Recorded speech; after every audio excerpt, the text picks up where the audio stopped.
who had cheated death in the cemetery outside Goodsprings cheated death once again, and the Mojave Wasteland was forever changed. The new California Republic celebrated its second victory at Hoover Dam, establishing definitive control over the entire Mojave Wasteland. Soon after, they negotiated terms to annex the Strip, Freeside, and many surrounding communities. The Mojave Wasteland, at long last, had entirely fallen under the NCR's banner. The Courier, fair and even-handed in his dealings throughout the wasteland, was honored by the NCR for his support of the military at Hoover Dam. He was presented with the Golden Branch, the highest civilian decoration given by the Republic. Tabitha and Rhonda went east, through Caesar's Land. Occasionally, tales of their exploits found their way back west, though few believed them. Eventually, the stories concerning the duo were collected and published, and proved to be quite popular with children. Convinced that his time as a gunslinger was past, Raul made peace with the idea of growing old. After traveling with the Courier for a time, he retired and settled down in Outer Vegas, where he would spend his days fixing ancient machinery. With the help of the Gunrunners, the Boomers developed a healthy trading relationship with the NCR. Eventually, the Boomers began wandering out into the wasteland while still preventing outsiders from entering Nellis. The Brotherhood and the NCR in the Mojave Wasteland declared an official truce, despite continued hostilities between the two in the west. As per their agreement, the NCR handed over all suits of salvaged power armor, and in return, the Brotherhood helped patrol I-15 and Highway 95. The peace with NCR served to ease Veronica's worries about the Brotherhood's immediate future. Still, a distance had arisen between her and her fellow members that would never be bridged. She began secluding herself in crumbling libraries of the old world, learning of promising technologies she knew the Brotherhood would never adopt. Their leaders destroyed by the Courier, the fiends scattered throughout the wasteland. Without the organization of Motor Runner, Cook, Violet, and Driver Nephi, they were easy prey. After the NCR's victory at the dam, the followers of the Apocalypse were pushed out of Old Mormon Fort during its occupation by NCR forces. NCR further encouraged them to leave Outer Vegas entirely, and the followers had no choice but to comply. Arcade had hoped that Freeside would be able to remain independent of NCR rule. But he was glad that Caesar's Legion had been stopped at Hoover Dam. He tended to the sick in Freeside for a while longer, then returned to NCR territory to become a teacher with the followers there. Goodsprings saw more trade along I-15 after NCR gained control of the Mojave Wasteland. But with that came a heavy burden of the Republic's taxes. Some old-timers, unable to handle the cost, were forced to move on, grumbling all the while. In the years following the destruction of Cassidy Caravans, NCR used evidence of the plot to blackmail the Crimson Caravan and the Van Graffs. NCR enacted strict trade laws with little resistance, strengthening their supply lines and their position in the Mojave. Cass survived to see the NCR flag flying proud over Hoover Dam, and thought for a moment, this is what a hero must feel like. She was about to tell the Courier not to get too proud of himself. Then she figured, he knew that already.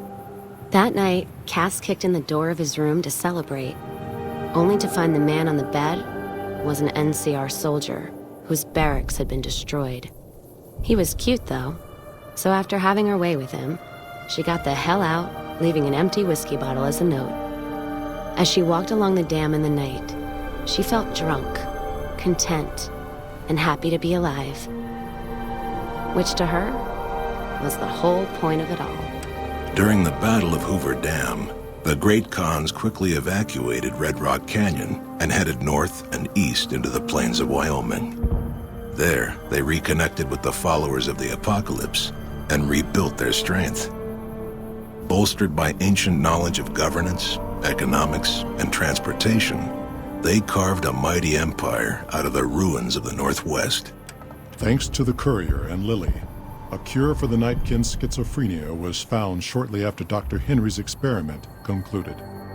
Nightkin and other super mutants in the wasteland flocked to Jacobstown, and the town became known as a haven where a mutant could find peace. Lily continued to take her medicine at half doses, and although she remembered her grandchildren, her mind remained muddled and confused. Eventually, she parted ways with the courier and traveled west, seeking the remnants of her past.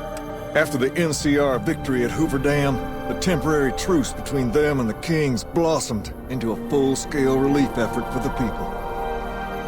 While the NCR made repeated entreaties that Freeside join the Republic, the Kings steadfastly maintained their independence. With the transplant of Lupa's brain, Rex gained all of the donor's experiences traveling with the Legion. These melded well with his own memories of the Legion, and his new mind quickly adjusted to the myriad memories. Shaped up by the courier's advice, the Misfits distinguished themselves during the Legion's attack on Camp Golf. Mags was finally promoted to sergeant, and the rest of the Misfits received an official commendation. They continued to serve with distinction for many years. Looking for a place where he could be of some use, Boone found himself re-enlisting with his old unit. Though his regrets remained in his thoughts, they coalesced into a purpose, and Boone embraced it. He spent his leave time hunting down slavers in the desert, his first recon beret the last thing they never saw. After Hoover Dam, the leaderless powder gangers at the correctional facility vanished into the wastes, leaving the prison empty. The correctional facility became another abandoned ruin in the wasteland, its carcass occasionally picked over by enterprising prospectors. After the Vault 19 powder gang surrendered to the NCR, they were reincorporated into the correctional system. The NCR did increase their sentences, and they aren't about to take off time for good behavior. After Hoover Dam, NCR helps rebuild Primm as a major stopping point on the Long 15. Though Primm citizens chafe under NCR's taxes, they benefit greatly from the increased protection and merchant traffic.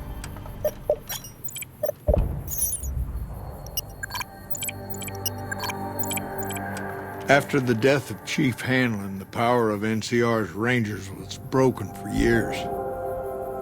Their organization, so reliant on the wisdom and guidance of its elder members, became a shadow of what it once was to people across the wasteland. After their bold arrival at Hoover Dam, the remnants disappeared as quickly as they came. Legends of their power spread throughout the Southwest, a reminder of why people once feared the sight of vertibirds in the sky. And so the Courier's Road came to an end, for now. In the new world of the Mojave Wasteland, fighting continued, blood was spilled, and many lived and died just as they had in the old world. Because war never changes.